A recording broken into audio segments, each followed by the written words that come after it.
Welcome back to my YouTube channel inspired by Prasanna.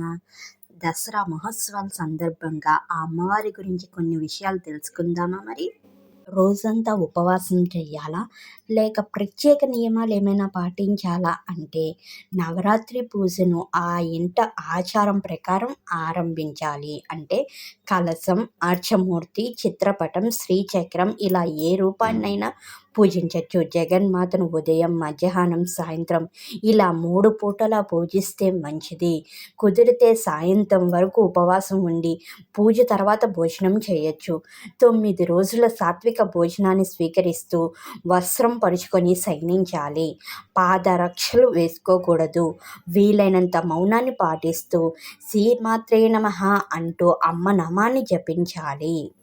జగత్తును పాలించే ఆ శక్తి స్వరూపిణి పలు రూపాల్లో కొలిచే వేడుకే దసరా. ఆ అలంకార ప్రత్యేకత తెలుసుకుందామా మరి? 4వ రోజు కాత్యాయని దేవి. పార్వతికి మరొక పేరు. మహిషాసుర సంహార సమయంలో పార్వతీదేవికి సాయం అందించింది. కాత్యాయని దేవినని స్కంద పురాణం పేర్కొంటుంది.